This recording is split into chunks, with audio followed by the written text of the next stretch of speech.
जब मेरे हाथ में मेरे जीजू के कैंसर की रिपोर्ट आई, I had no words on that time to think on anything. Hi, मेरा नाम काशिफ है।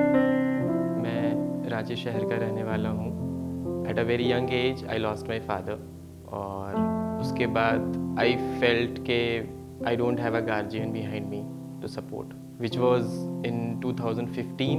मैं अपने कॉलेज के थर्ड ईयर में था, मेरी पढ़ाई और डिग्री भी पूरी नहीं हुई थी, and in a sudden cardiac arrest we lost him. Firstly I lost my father and just after 6 years I lost my mother. उस टाइम पे मेरे से जो बड़े थे, मेरे दीदी थी, मेरे जीजू हैं, मेरे भैया हैं, उन सब में सबसे ज़्यादा जो मुझे जिन्होंने समझा वो मेरे सबसे बड़े जीजू और दीदी हैं। मैंने अपने माँ बाप को अपने सबसे बड़े दीदी और जीजू में देखा।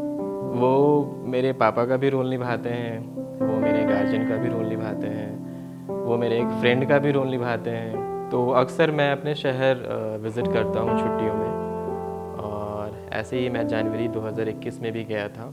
आई वॉज विद माई जीजू ओनली ऑन दैट टाइम। हम ऐसे ही बाहर कहीं गए हुए थे और आई जस्ट रियलाइज़ के उनके गले पे कुछ है। तो मैंने नोटिस किया, बट मैंने कुछ कहा नहीं उस टाइम पे। फिर जब रात को हम घर आ गए, घर आने के बाद मैंने पूछा कि ये है क्या। ही सेड कुछ भी नहीं है, आई जस्ट फील के यहाँ पे भारीपन सा है।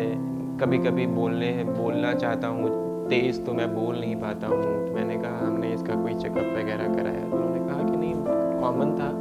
He was taking homeopath medication, उससे वो दब जाता था, ठीक हो जाता था, दब जाता था, ठीक हो जाता था। तो मैंने कहा let's have a consult with ENT.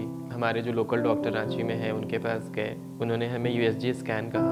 हमने यूएसजी स्कैन कराया। यूएसजी स्कैन में there was nothing, it was said that it's just a nodule. फिर मुझे भरोसा नहीं हुआ कि because I was looking at him, उनकी आवाज़ कभी कभी फंस जाती थी, बोल नहीं पाते थे, तो मुझे लगा कि ये कुछ तो गड़बड़ है। फिर हमने दूसरे डॉक्टर से कंसल्ट किया, व्हाट इज़ इट एग्जैक्टली। तो उन्होंने भी स्कैन देख के कहा कि it's normal, it's a nodule, let's remove it.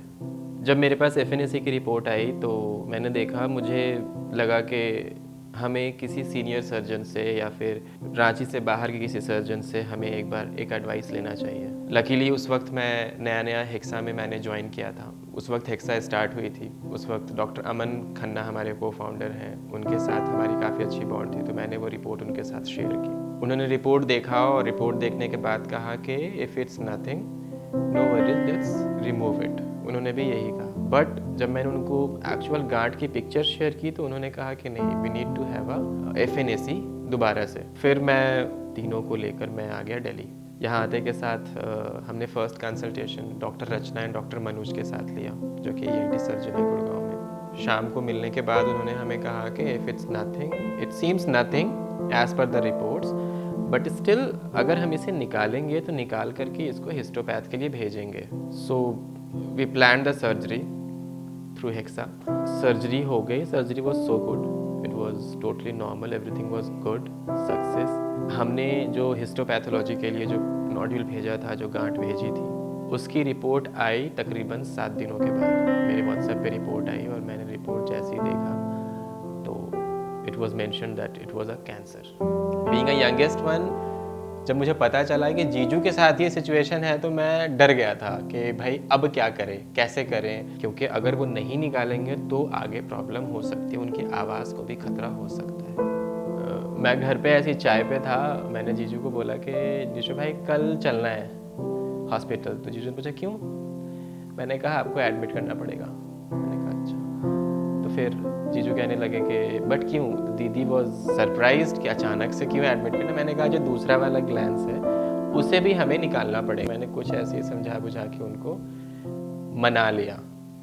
तो जब ये टेस्ट के बाद ये आया आपका कैंसर का है, फिर राइट साइड का 7 दिन के बाद फिर राइट साइड का ग्लैंड्स को फिर से ऑपरेट किया गया। उस वक्त मुझे दोबारा जो हो रहा था दाहिने साइड का, उस टाइम में थोड़ा मेरा पेशेंस लूज हुआ था। सर्जरी शुरू हो गई 10:30 बजे और सर्जरी अराउंड 1 से 1:30 के 2 के बीच में सर्जरी ख़त्म हुई। Doctors came out but they said के हम इनको भी वेंटिलेशन पे रखेंगे। वेंटिलेशन याद आता है तो I saw my father on ventilation. I saw my mother on ventilation and they never came back from that bed. वो एक अलग डर का माहौल पैदा हो गया कि भाई अब वेंटिलेशन पे क्यों रखना है. He was fine. In the morning itself we got to know that he is awake. वो जाग चुके हैं but वो बोल नहीं पा रहे थे. Maybe due to the bandage or maybe the second trauma of surgery, वो बोल नहीं पा रहे थे. वहाँ पे मेरी फिर से हालत ख़राब हो गई कि भाई अब क्या हो गया. But next day in the morning and I heard कि he is trying to speak but उनकी आवाज़ निकल नहीं रही थी. नेक्स्ट डे से डॉक्टर ने कुछ वॉइस थेरेपी दी. चौथे दिन हमें हॉस्पिटल से डिस्चार्ज मिला आफ्टर रिलीविंग द बैंडेज. उनकी आवाज़ वैसे ही भारी थी. उन्होंने कहा कि टाइम बाय टाइम ये ठीक होता जाएगा. तो he is absolutely fine. We are thankful to God and then thankful to doctor Aman, doctor Rachna, doctor Manoj and thankful to Hexa Health exactly that it was kind of, I was really fortunate on that time that I was working with Hexa Health and I was under the guidance of Dr. Aman. So it helped me a lot. Kashif Rashid के through ही hexa मैंने treatment चला मेरा. Hexa हम thanks करते हैं.